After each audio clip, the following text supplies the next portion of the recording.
Halo semuanya, perkenalkan nama saya Raplinia Sastari dari Fakultas Bahasa dan Seni Prodi PBSI.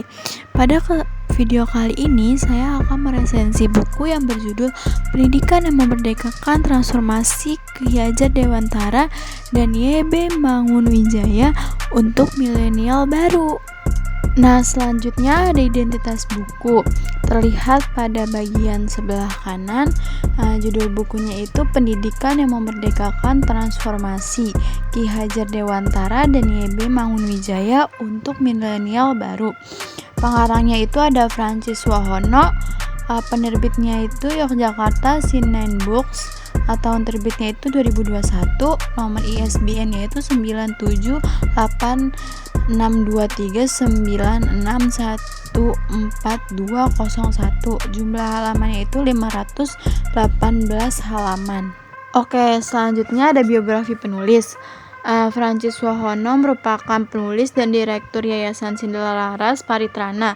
Dia juga memiliki pekerjaan di bidang akademis dan sosial kemanusiaan sejak tahun 1977, mulai dari siswa sekolah menengah atas hingga mahasiswa, dari masyarakat miskin perkotaan hingga anak-anak dan perempuan serta petani dan masyarakat adat. Beliau juga merupakan bagian besar dari Dewan Lembaga Sosial dan Kemanusiaan Nasional dan Regional selama 10 tahun terakhir. Dia telah menulis dan menerbitkan buku-bukunya tentang teologi, pendidikan, ekonomi, gerakan ekososial, dan manajemennya. Dua yang pertama telah menjadi karya klasik. Dia juga suka bersepeda dan berenang secara teratur dan menikmati musik, teater, wayang kulit, seni rupa, serta novel. Nah, selanjutnya kita masuk ke intisari buku.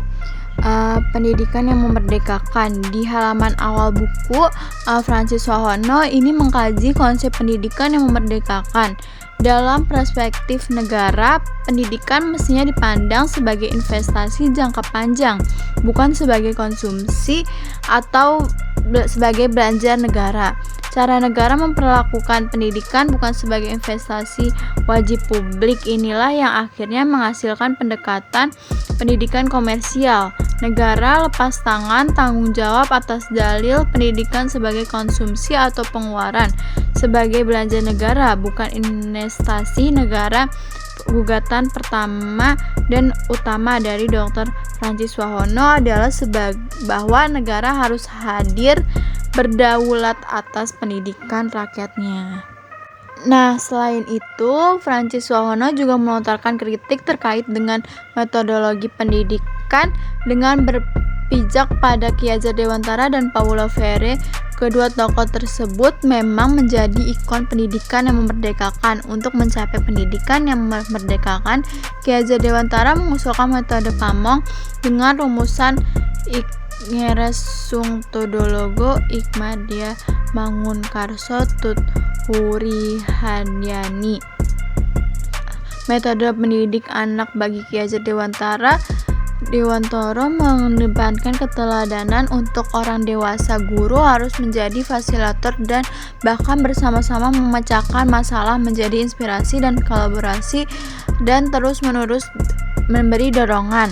Substansi dari pendidikan yang memerdekakan, baik ditawarkan oleh Ki Hajar Dewantara maupun Romo Mangun, adalah pendidikan tanpa kekerasan, dan yang dibahas secara khusus dalam bab 2 buku ini. Kekerasan yang dimaksud oleh Francis Wahono bukan hanya kekerasan kasat mata seperti yang telah kita lihat selama ini, melainkan juga kekerasan yang tersembunyi di balik sistem ekonomi, sosial, politik, budaya, dan agama. Nah, selanjutnya itu ada Sekolah Rakyat Pancasila. Pada bab selanjutnya, buku ini mencoba menelusuri jejak sejarah pendidikan di Indonesia, sebuah pandangan kritis yang melihat sejarah pendidikan bukan hanya sebagai perjalanan waktu dan tempat, tapi pandangan kritis terhadap lika-liku sejarah pendidikan di Indonesia. Meskipun tetap mengacu pada proses histori dan konsep-konsep teoritis pendidikan zaman bahala, tetapi Francis Wahono mampu melakukan aktualisasi dengan kondisi pendidikan yang mengalami penjajahan baru, hingga pembaca tak hanya membaca sejarah pendidikan tetapi juga disuguhi dengan ragam permasalahan pendidikan terkini, dimulai dari prigma pendidikan yang salah kaprah, kurikulum tidak berpihak pada lingkungan, metode pendidikan yang hanya menciptakan para pekerja untuk perusahaan. Francis Fukuyama melakukan kritik sekaligus memberi solusi untuk mengembalikan peran pendidikan yang memerdekakan. Lalu terkait dengan proses belajar mengajar, jelaslah bahwa buku berjudul Pendidikan yang Memerdekakan ini sangat relevan untuk menjadi acuan dan panduan baik guru maupun bagi orang tua untuk memahami sejarah, seluk-beluk, strategi, dan juga proses belajar mengajar yang merdeka bagi peserta didik sekolah, khususnya di Indonesia. Nah, selanjutnya itu ada kelebihan dan kekurangan buku. Kelebihannya itu penampilan buku ini tidak mengecewakan. Buku juga dilengkapi dengan tabel dan gambar foto untuk memperjelas tulisan maupun tema kebahasaannya. Juga ada kekurangannya. Kekurangannya itu buku ini tebal. Seandainya buku ini akan dicetak ulang, revisi menjadi halaman yang perlu dikerjakan. Keliruan penulisan dan typo terlalu banyak dijumpai dan membuat kualitas buku ini berkurang. Catatan-catatan kaki yang berpanjang-panjang itu sebaiknya dipindahkan menjadi catatan ekor pada akhir setiap bab. Nah, pada bagian terakhir ada kesimpulan. Secara garis besar, buku karangan Francis Fukuyama ini berbicara tentang tokoh-tokoh pendidikan di Indonesia yang sudah mengembangkan gagasan pendidikan sekaligus kritik terhadap dunia pendidikan yang masih kurang memerdekakan. Buku ini tentunya diharapkan dapat menjadi tambahan pengetahuan pembaca tentang konsep pendidikan memerdekakan bagi peserta didik.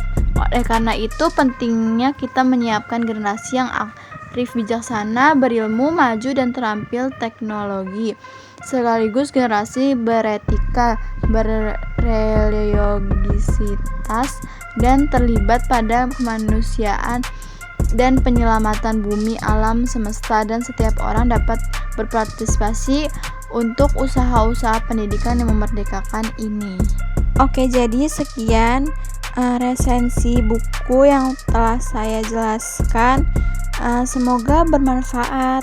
Terima kasih.